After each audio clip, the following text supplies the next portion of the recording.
আসসালামু আলাইকুম প্রিয় ভাইয়েরা, আশা করি সবাই ভালো আছেন। তো আমি ভালো নেই। তো আজকে জমিতে আসলাম। দেখেন আমাদের অগ্রাণ মাইশা ধানের জমির কি অবস্থা। তো আমাদের কাছে বীজ ভান্ডারে যে আপনার ধানগুলা দিছে, ওরা বলছে এই ধানের ফসল অগ্রাণ মাসের ফসল খুব ভালো হবে। তো দেখেন আমার কতগুলা জমি এভাবে নষ্ট হয়ে গেছে। মানে কিনু একটা ধানের ভিতরে যে তোর বলে, তোর আমাদের বাসায় তোর বলি, কিন্তু একটা ধানের তোরই নাই।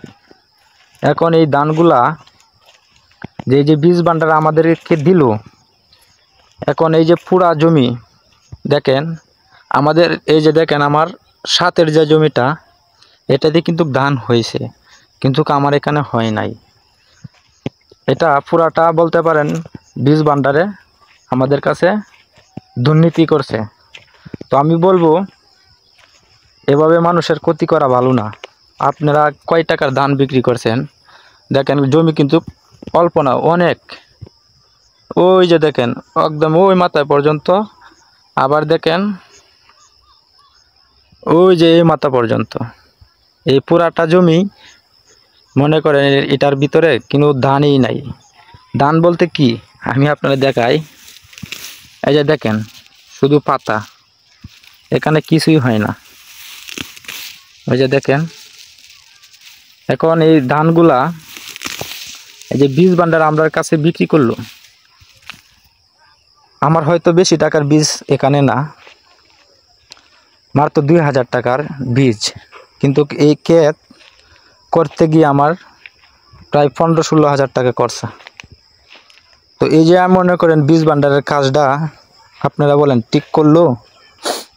আর এটা ধানটা কিন্তু আমাদের দেশের একটা ঐতিহ্য, এবং এই ধান দুজো না হয় আমরা কৃষক খাবো কি, আমরা সাধারণ মানুষ খাবো কি? তো বীজ ভান্ডারে এরকম গাদ্দারি করাটা ঠিক হয় নাই। হয়তো এই 1000-1500 টাকার ধান আমার কাছে বিক্রি করছে, আমার ক্ষেতে হয় নাই, আমার নিজের ক্ষেত, আমার কোনো সমস্যা নাই। কিন্তু যারা জমি জমা অথবা গিরবি নিয়ে করতেছে, তাদের কি অবস্থা? তাদের তো মনে করেন যে এই যে 1 কাঠা 2 কাঠা 3 কাঠা 4 কাঠা জমি করে, ওদের এটার উপরেই ওরা নির্ভরশীল। এই যে দেখেন এখানে কিন্তু এখন গরুর খাইটা খাওয়াইতেছি আমরা, কিচ্ছু করার নাই। এটা কিছুই হবে না, এই ধান কিছুই হবে না। এখন গরুর খাওয়াইতেছি। তো বীজ ভান্ডার ভাইদেরকে বলবো আপনারা এরকম কাজ মানুষের সাথে করবেন না। আর এই যে দেখেন আমার সাথের জমি, এটাতে ধান দেখেন কত সুন্দর ধান।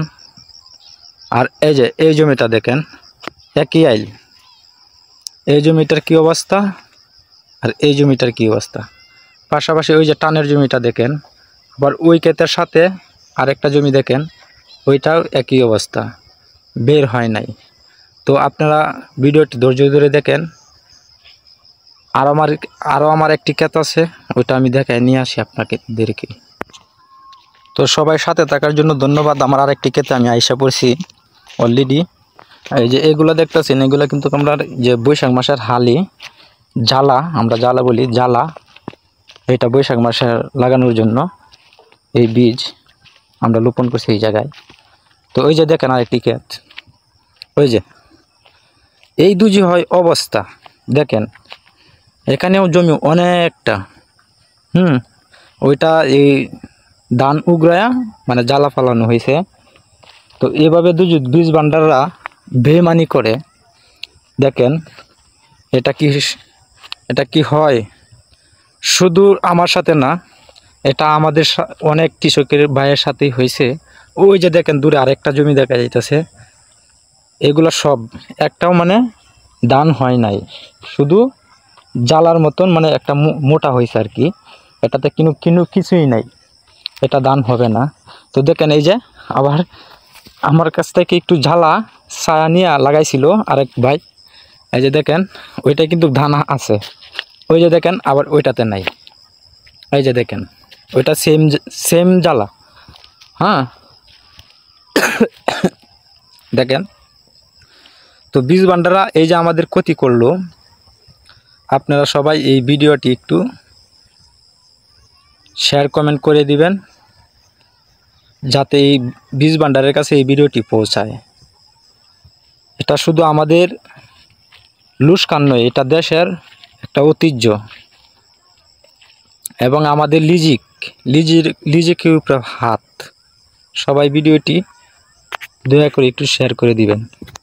ধন্যবাদ সবাইকে।